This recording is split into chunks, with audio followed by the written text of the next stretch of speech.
ก็ได้ซื้อข้าวของเนาะเตรียมขึ้นเฮือนขึ้นซ่านมื้ออื่นนั่นแหละพี่น้องเอ้ยเนาะพี่น้องเอ้ยนี่เนาะเต็มเลยพี่น้องเอ้ยเครื่องเห็ดกระปุ้นน้ำหวานพี่น้องเอ้ยนี่โอ้โอ้เอาสบายดีสลีสวัสดีไซพรมื้อนี้ซื้อเครื่องเห็ดกระปุ้นน้ำหวานเด้อส่วนเครื่องเห็ดลาบเห็ดก้อยฮะมื้อแรงมาทีหลังกับข้าวปุ้นสั่งไว้เลยข้าวปุ้น30 โลเด้อเอาให้จักอันนี้ก็แม่ครัวนะสบายดีโดยอันน่ะเจ้ามื้อน่ะอันน่ะเสียดข้าวปุ้นให้เราเลยเนาะเราเจ้าเนาะก็คือว่าหาเนี่ยเด้อเห็ดให้เพิ่นเนี่ยเด้อผู้เจ้าเห็ดเป็นน่ะมันบ่พอยังบอกข่อยแน่นี่ออกมามึงดูเบิ่งว่าครบแล้วเหลือแต่ไก่พอปลาเอาน้ำปลานิลเอาปลานิลเนาะได้แม่นบ่ได้เบิดครบเนาะครบเลยพี่น้องเอ้ยอันนี้ก็เป็นนั่นจุดประสงค์ของทางอันแม่ตู้เด้อแม่ตู้นงคือเก่าเด้อกับพ่อตู้บุญจันทร์คำบุญเฮืองเด้อเป็นจังได๋ความรู้สึกดีใจอยู่บ่บาดนี่เพิ่นจัดให้ยิ่งใหญ่เลยได้ทั้งเฮือนทั้งซานได้ทั้งเครื่องของดีใจเครื่องอยู่เครื่องกินเนาะเพิ่นว่าให้กินอิ่มน้ำสำราญโลดเด้อมื้อนะเพิ่นว่าแขกคนที่มาเด้อเข้านี่คอยก็ไปหาทุกปีคอยทุกตะกี้นี่ก็สตูแม่ตูพอตูมันสวยเรือเพิ่นสวยเรือดีใจจนหายเลยเนาะโอ้อดเอาคันว่าตะกี้คอยก็เจ็บไม่ต้องหายดอกมันถูกดิโดยอดเอาดีใจเนาะปุ๊อะไรปลื้มใจเนาะจนหายน้ำตาแห่งความภาคภูมิใจเนาะปลื้มใจพี่น้องเลยเนาะดีมกดีใจนำเด้อโอ้ยพี่น้องไอ้กลัวสิได้ทำในกระบวนของง่ายเนาะ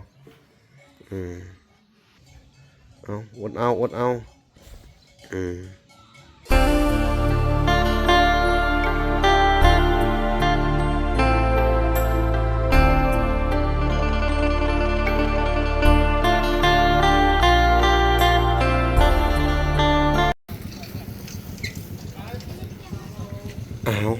โอเคพี่น้องเอ้ยเนาะ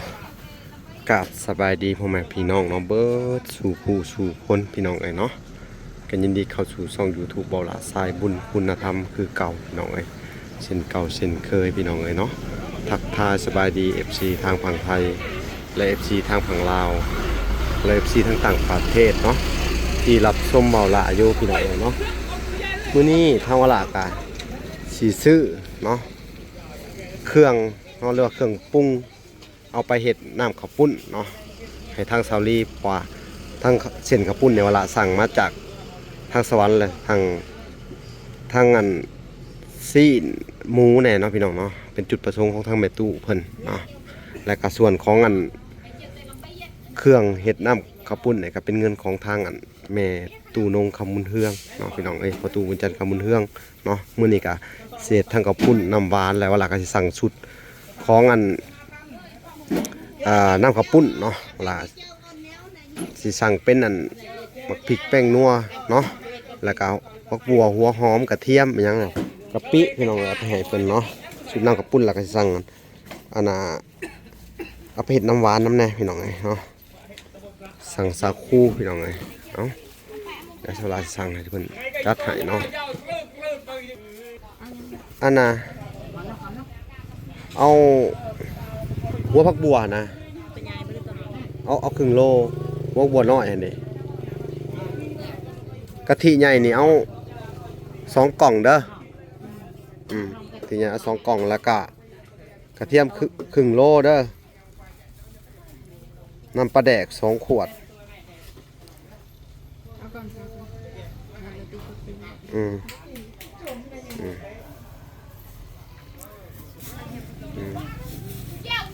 รสดีน้ำเนี่ยกระเทียมก็ครึ่งโลด้วยเนาะครึ่งโล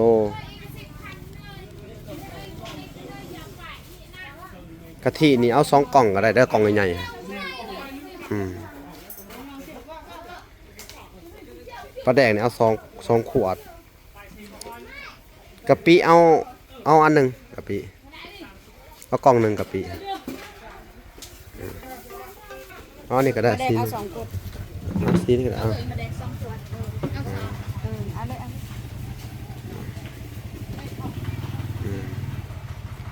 เอาเสียเดียวหมด แล้วก็เอาเป็นนัว2ถุงกับถุงละไปเลยไป บ่ได้เอาอย่างนั้นแหละ นี่พี่น้องเอ้ยอันนี้สุดเอาไปเห็ดอันข้าวปุ้นเนาะเอาไปโหลด5,000แล้วก็เอาน้ำตาลน้ำแหน่น้ำตาลเอา2โลน้ำตาลน่ะ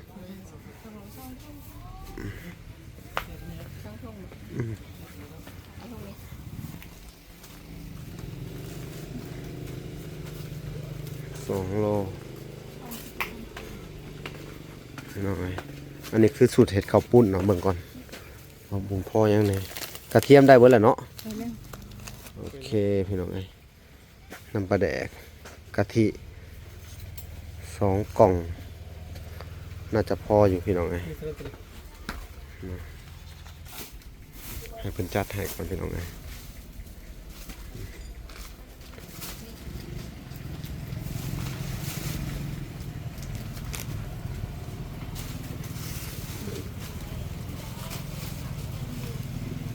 เท่าไหร่นะ400,000 455,000 โอเคพี่น้อง455 400,000ยัง55 55อันนี้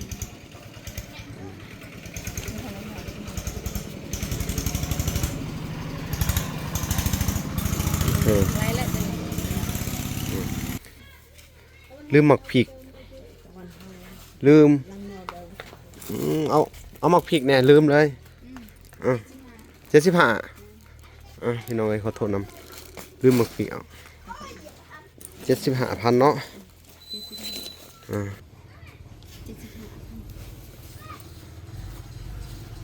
โอเคพี่น้องเอ้ยไปพบพ่อกันอยู่บ้านสาวลีเลยพี่น้องพี่น้องเอ้ยทางวลักอ่ะเดินทางมาฮอดแล้วเนาะพี่น้องเอ้ยเนาะนี่ก็ได้ซื้อข้าวของเนาะเตรียมขึ้นเฮือนขึ้นซ่านมื้ออื่นนั่นแหละพี่น้องเอ้ยเนาะพี่น้องเอ้ยนี่เนาะเต็มเลยพี่น้องเอ้ยเครื่องเห็ดกระปุ้นน้ำหวานพี่น้องเอ้ยนี่โอ้เอาสบายดีสลีสวัสดีไซพรมื้อนี้ซื้อเครื่องเห็ดกระปุ้นน้ำหวานเด้อส่วนเครื่องเห็ดลาบเห็ดก้อยมื้อแรงมาทีหลังกับข้าวปุ้นสั่งไว้เลยข้าวปุ้น30 โลเด้อเอาให้เจ้าแกะเบิ่งมันมีหมักพริกแป้งนัวมีหยังครบเบิดเลยนี่น้องไอ้มันบ่พอจะได้บอกเด้อเอาอันนี้ก็แม่ครัวนะสบายดีโดยอันน่ะเจ้ามื้อน่ะอันน่ะเศษข้าวปุ้นให้ลาเลยเนาะเราเจ้าเนาะก็คือว่าหาเนี่ยเด้อเฮ็ดให้เพิ่นเนี่ยเด้อผู้เจ้าเฮ็ดเป็นน่ะมันบ่พอยังบอกข่อยแน่นี่เอาออกมามึงดูเบิ่งว่าเอาออกมาเบิดเลย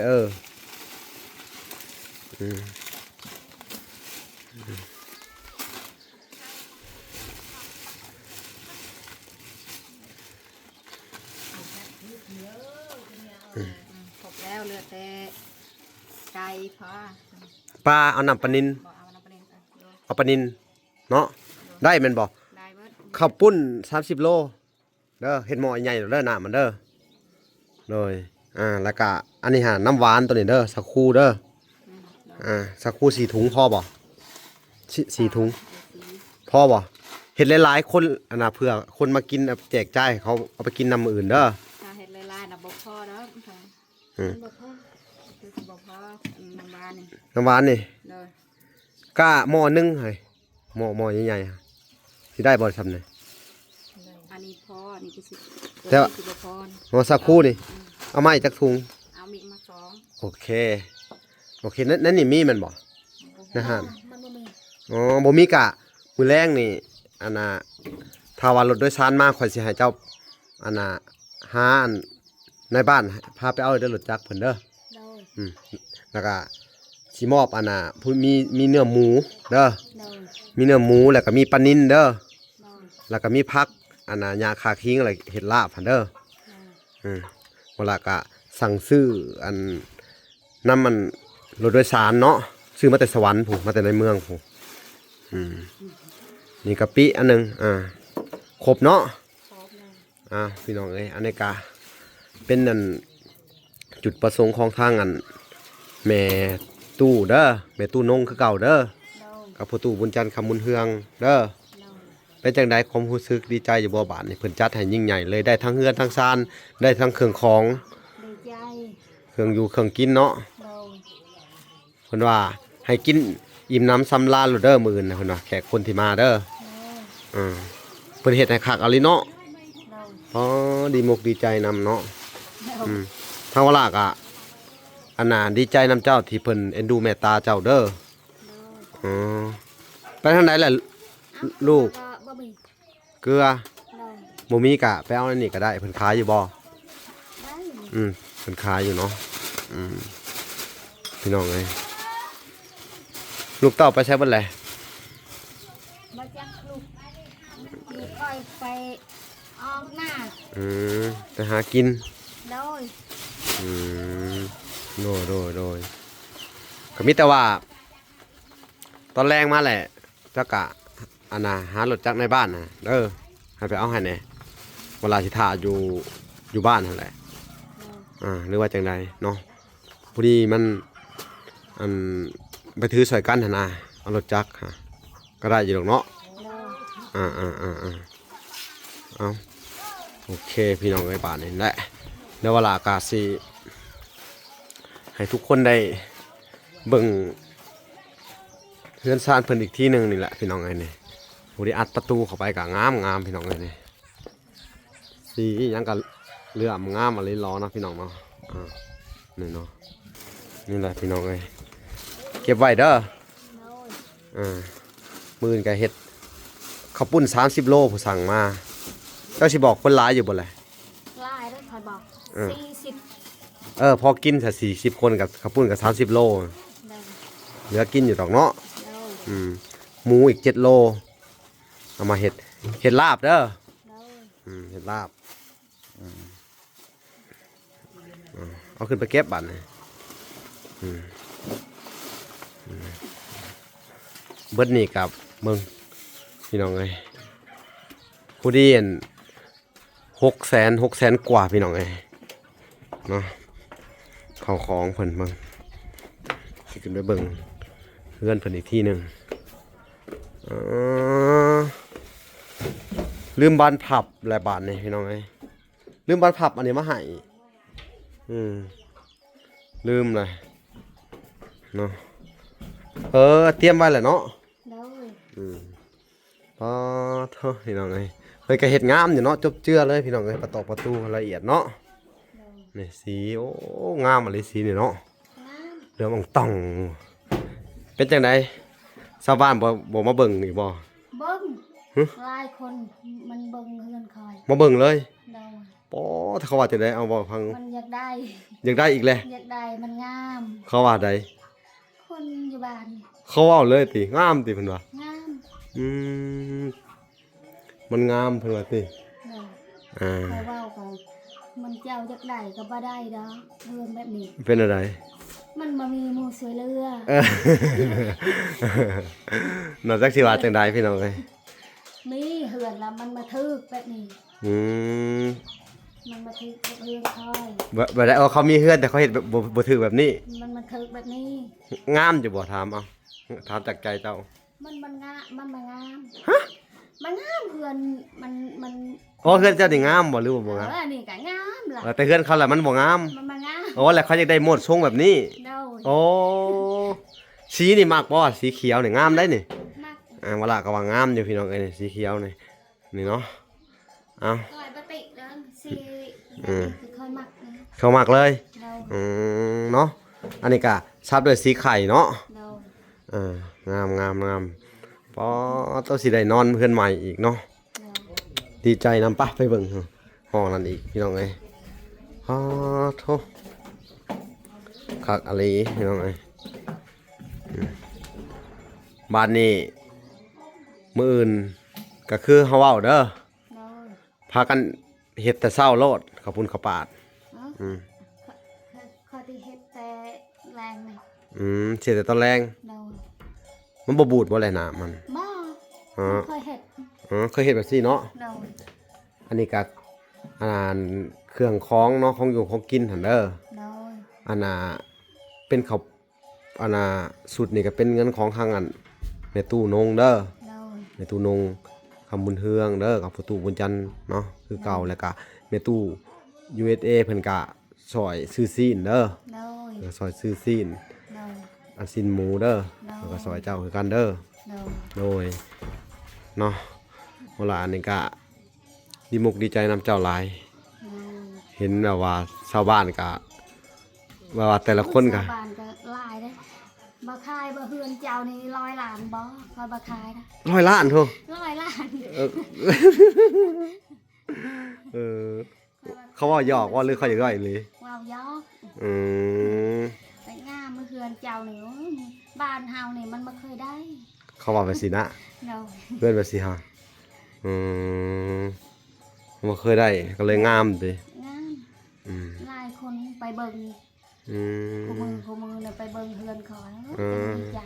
มาเบิ่ง โดย ตัวเจ้าเองแล้วก็ลูกก็สุดยอดเลยดีใจเลย โดย อืม เขาก็งาม งามเราอ่ะดิ งามมาก น่ะอืมเนาะอ้าวสุดยอดแล้วพี่น้องเอ้ย โดย ถือว่าทางวลากะ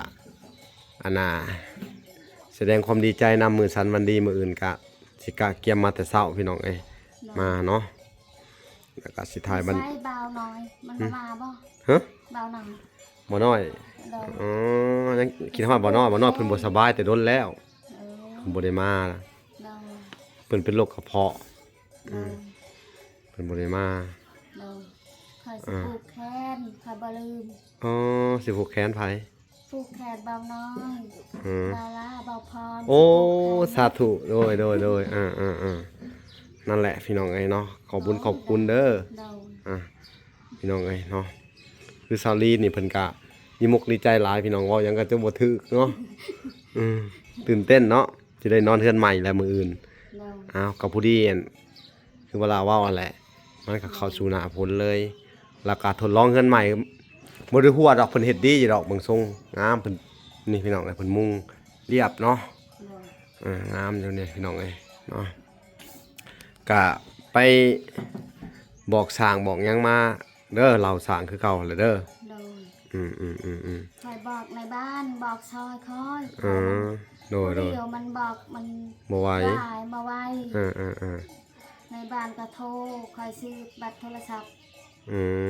โดยมันบอกซอย เดี๋ยวเวลาสิอันนั้นเด้อ โดย ซื้อบ้านผับมาให้ตัวนี้นี่เฮ็ดมื้อแรงโลดมื้อแรงสิให้เพิ่นให้มาเฮ็ดให้นี่ครับตัวนี้ปิดเปิดตัวนี้เด้อสองข้างเนาะนี่พี่น้องเอ้ยด้านนี้ก็สิลงไปซื้อใส่เครื่องไฟนี่เนาะโอ้งามอะไรพี่น้องเฮ็ดจังซี่เนาะโอเคเนาะสำนี่เนาะ โอเคแล้ว อ๋อโธ่งามพี่น้องสีนี่อันนี้ก็เป็นสีอันทางแม่ตู้เพิ่นเลือกให้เนาะแต่ว่าอันน่ะทางสร้างเพิ่นก็เพิ่นว่าสีนี่มันเหลือหลายเพิ่นว่าแล้วที่จริงสีไข่มันบ่พอเลยเพิ่นก็เลยเอาสีนี่ทาให้เนาะ โดย ถูกใจเนาะ ถูกใจ บางคนก็ว่าสีเขียวอันนี้ฮะมันเรียกซับเพิ่นว่าเนาะมันก็เข้ากับตัวนั้นเนาะแต่ก็โอเคอยู่พี่น้องไอ้งามอยู่เนาะนี่งามสุดยอดเลย งามไปเลย โดย อ๋อโธ่สู่เด้อบ้านนี่เด้อ โดย ทั้งมุกตั้งใจได้เฮือนเลยซ่านแล้วก็ได้เนาะทั้งมุกตั้งใจทำมาหาอยู่หากินคือที่เจ้าเคยเฮ็ดนั่นแหละเด้อ โดย พาลูกพาเต้าเฮ็ดกินเนาะอันนี้ก็มันสิเข้าสู่หน้าพ้นแหละ โดย พี่น้องเอ้ยหน้าให้หน้าเนาะ โดย ครับ พากันไปหารับจ้างเอาข้าวเอาน้ำคือเก่าเด้อบัดนี้เด้อ โดย เรื่องข้าวเรื่องน้ำเนาะก็คือว่าทั้งแม่เพิ่นก็สิเป็นคนนั่นเบิ่งจนฮอดเดือน12พุ่นแหละเด้อ โดย คือเพิ่นบอกให้เจ้าพังอ่ะเด้อ โดย อืม เข้านี่คอยก็ไปหาทุกปี อืม คอยทุกแต่เกง อืม มันบ่มี บ้านนี้เจ้ากะมีบ่อนอยู่มีบ่อนอยู่อาศัยที่อ้อง่ายอันมันคงแหละเนาะมันแก่นแล้วก็มีแต่ว่าหาข้าวหาน้ำตุนไว้กิน โดย เด้อ โดย เนาะตอนนี้เจ้ามีโอกาสผู้ใหญ่เพิ่นนั้นอุปถัมภ์คำสู้ต่อไปเจ้ากะแต่ละมื้อก็ไปหาอยู่หากินเนาะ โดย หาอยู่หากินแล้วก็ไปหารับจ้างอันเอาข้าวเอาน้ำคือเว้าหั่นแหละเด้อ โดย กะยังอีกประมาณเดือนหนึงเขาก็ทำให้ทำหน้าเนาะ ฝนตกมาบางคนก็เอากะเลยได้ก็เห็นลายหมูลายบอดแล้วพี่น้องเอ้ยเนาะ โดย บาดนี้ ก็สตูแม่มันแม่ตูพอตูมันสวยเรือ เพิ่นช่วยเหลือ ก็ดีใจ จนหายเลยเนาะโอ้อดเอา คันว่าตะกี้คอยก็เจ็บ ไม่ต้องหายดอกมันถูกสิ โดย โดยอดเอาดีใจเนาะ โดย ปุ๊อะไรปลื้มใจเนาะจนหายน้ำตาแห่งความภาคภูมิใจเนาะ โดย ปลื้มใจพี่น้องเอ้ยเนาะดีมกดีใจนำเด้อ โดย โอ้ยพี่น้องเอ้ยกลัวสิได้ทำนี่กับโมเมนของง่ายเนาะเอาอดเอา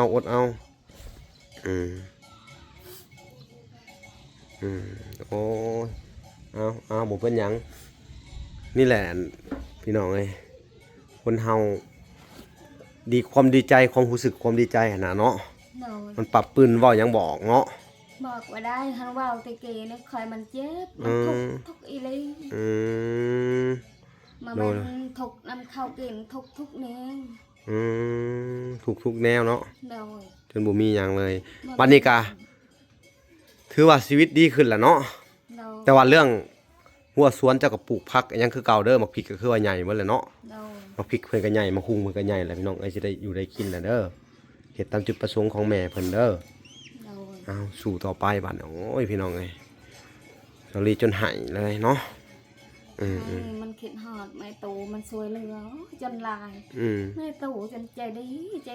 โดย มันคิดฮอด อืม มันขึ้นเฮือนใหม่กับไอ้โตมันประกอบถึงหลายอย่าง เพิ่นประ เพิ่นประกอบส่วนให้เฮาเด้อ สวยเลือ โดยบ่ให้เว้ามันโอ้ยขออนุญาตนำเด้อแม่ตู้เอ้ย เรา พี่น้องเอ้ยเพิ่นก็นี่แหละพี่น้องเอ้ยเว้าบ่ค่อยเก่งปานใดเนาะ เรา ขึ้นเฮือนขึ้นชาติเพิ่นก็ช่วยเหลือเด้อ เรา แล้วก็มีแม่ทอนแก้วเพิ่นก็สิผากมาผูกแขนเจ้านํเด้อ เรา แล้วก็ทั้งแม่ตู้เพิ่นก็มาผูกแขนเจ้านํ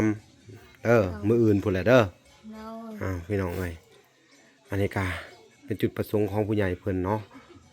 ก่อนอื่นเบิดก็ต้องขอบคุณพี่น้องเอ้ยเนาะถ้าบ่มีเพิ่นแม่ๆทั้ง3ท่านเจ้าก็สิบ่มีวันนี้เนาะ เรา แม่นความอะไรพี่น้องเอ้ย สา คือ ธุเด้ เนาะ สาธุแม่ตูช่วยเหลือคอยทุกอย่าง อืม ความเจ็บยายได้ความไข่ยายมีหาเงินหาคำให้ลำให้ลอยเด้อ สาธุ ความ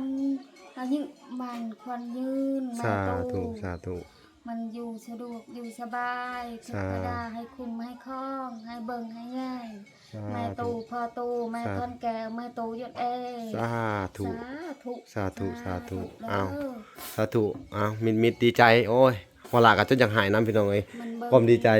เบิ่งแม่ตู้ก็มันดีใจได้เฮือนใหม่จน เออ ให้มันสิขึ้นเฮือนใหม่ กับมื้ออื่นเนาะ มื้ออื่น ก็สิได้นอนจนหาย เรา ทั้งหายทั้งหัวแหละพี่น้องเอ้ยน้ำตาแห่งความภาคภูมิใจเนาะ เรา อ่ะ คือว่าแหละพี่น้องเอ้ยคนเฮาเพื่อสิได้คือว่าแหละเพื่อสิมีมาวันนี้เนาะอาศัยลูกอาศัยผัวแต่เก่าก็บ่ได้เนาะ บ่มันมาได้ ใช้พ่อใช้แม่ก็บ่มีมาแต่เกิดจักเฮ็ดจังไดเนาะ เรา บ่คิดบ่ฝันว่าคนอื่นเนาะคือยกตัวอย่างคือคนอื่นและคือแบบบ่หล่าเนาะคืออันแม่ๆทั้ง3ทางก็เป็นคนอื่นวัดมาช่วยเหลือเฮาเนาะหายากได้แบบสิในโลกนี่บ่มีอีกแล้วเนาะ เรา แม่นพี่น้องเอ้ยบ่มีแล้วแหละพี่น้องเอ้ยเนาะก็มีแต่ว่าอัน เป็นเทวดานะซึ่งเพิ่นน่ะเปรียบเสมือนเทวดาเด้อ เรา เพิ่นมองเห็นคนทุกข์ยากเพิ่นให้โอกาสทุกเจ้าช่วยเหลือทุกเจ้าเนาะ เรา บ่ตัวเวลาก็จน อยากให้น้ำเพิ่นพุ่นแหละพี่น้องเอ้ยดีใจเอาสู้ๆเด้อ เรา พี่น้องเอ้ยนี่แต่ว่าตั้งใจคือเฮาเว้ากันหาแล้วก็พัฒนาเจ้าของไปเด้อ เรา นี่แต่ตั้งใจหาอยู่หากินเนาะนี่แหละพี่น้องเอ้ยเอ้าก็มีแต่ว่าเวลาสิไปดำเนินการเรื่องอันน่ะซื้อหยังมาให้เจ้าเด้อ เรา แต่ว่าจะเวลาจ่ายเงินไปแล้วล่ะแล้วก็สิจ่ายอีกในส่วนหนึงเนาะมื้อเช้านี่ก็จ่ายไปล้านกว่าเด้อ เรา ทั้งพักทั้งหญ้าทั้งอั